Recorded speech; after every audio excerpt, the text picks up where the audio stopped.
While I was going through your career details, what struck me most is you obtaining bachelor's degree in two subjects. One is on religious studies and the other on gender studies, both from the University of Virginia. Now, was this a conscious choice? And what was your finding? Is religion connected to gender discrimination? Very wonderful question and very profound question. In fact, I was a pre-med student because many refugee kids who end up in America, and particularly from our part of the region, the aspiration of many parents are to encourage their kids to become doctors or engineers, the two main career paths that we value. So I was a pre-med. But in America, one of the requirements, you don't obviously go directly to medical school. You have to do your 4 years bachelor, and you have to take elective courses. So I just, not accident, by choice, I took an elective course called Women's Studies. At that time, we called it Women's Studies. Now they're Gender Studies. And it was Women's Studies 101, just for fun. So I went and I started reading the books that we had to read. And I was surprised, even though I'm not a white American child, and University of Virginia was a predominantly white school, it still is, of very upper middle class, affluent families who send their children to Charlottesville, Virginia to get an education. And so for me as a refugee child of first generation in America, my family had women studying prior to leaving Afghanistan, but since we left, I was the first generation in America to go and acquire a degree. I did not find myself in the course materials that we were studying. Out of the entire semester, 1 week was dedicated to global women's issues, of which the majority of the focus was on women in Africa. And then nobody touched on the dynamics of the identities, the variety of identities. And at that time I'm young, so I'm not interested in learning so much about the world as much as I want to see where I fit in, because the narratives that we were reading that were impacting women's lives, I could not relate to because I didn't have the white American lifestyle issues that were addressed. So I started going more and more to my professor and said, I need more of me. And so she started referring me to books and literature available on women, but particularly Muslim women. In 1996, the world did not know the story of Afghan women. We didn't matter. Taliban only made us famous, and I want to make that very clear. Before Taliban 1.0, nobody cared about Afghan women. And so I started reading a little bit more about Muslim women, because that's an identity that I was a bit closer to. And to my surprise, I started learning more that the narrative of the time in the mid-1990s always described the Muslim woman as oppressed, immobile, voiceless, controlled by men in her society, and of course then extrapolate that to religion.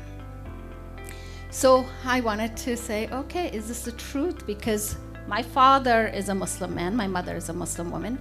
Yes, my mother and my father have very traditional roles. Dad worked outside of home, mom stayed home to take care of her 7 kids. This is more than a full-time job, by the way. Why was it that I wasn't seeing that in my life? Because my father was not controlling.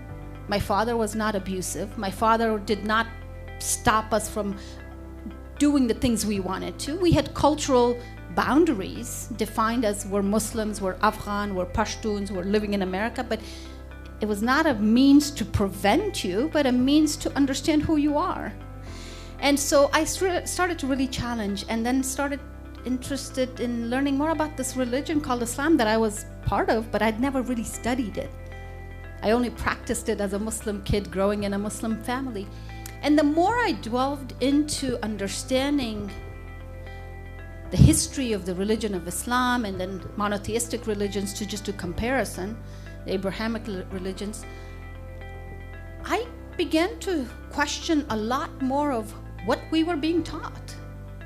Why is it that religion is shown to us as this oppressive thing And so, of course, then that led me to start exploring more of the world, so I started traveling. I literally just packed up, and every summer I would travel to go see for myself, is what I'm reading true or not?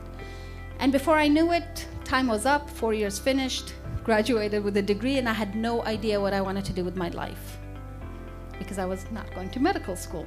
So I double majored in religious studies, comparative religion, and gender studies with no idea what I wanted to do with that. And every single person who saw me or heard that I was doing these two majors, they said, well, these are kind of oxymorons. How can you study gender and religion and be comfortable with it? I think I was preparing myself psychologically for the next 20 years in Afghanistan without knowing it.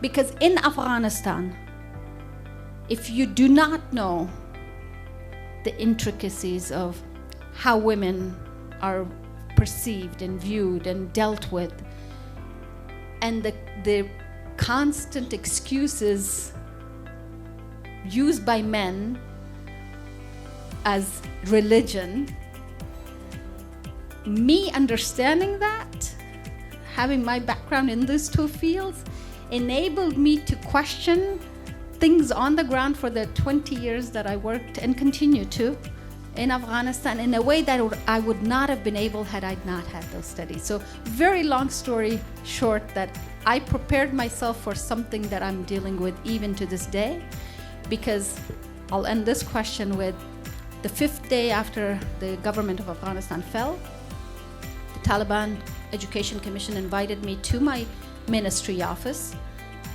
It was a very, I don't want to say scary, but a very uneasy decision to accept their invitation, but I accepted it nevertheless and went. And of many, many questions, one question that they posed to me, 5 men, and I'm the only woman sitting in the room. One question that they posed was, we know that you've been raised and grown up and educated in America. How is it that you're so dressed properly in the definition of Islam? And so I used my knowledge and experience to respond back to them, and my response was quite both academic, but also very emotional from the heart, where I said, do you think that the faith of Islam or the practice of Islam to an individual is confined to a geographic boundary? I said, I'm a citizen of the world, and whether I am in Afghanistan or in America, I practice and I believe what I have been taught to believe. And I practice it here the same way as I practice it there. And I said, this is what education does. To that, there was no response. Great.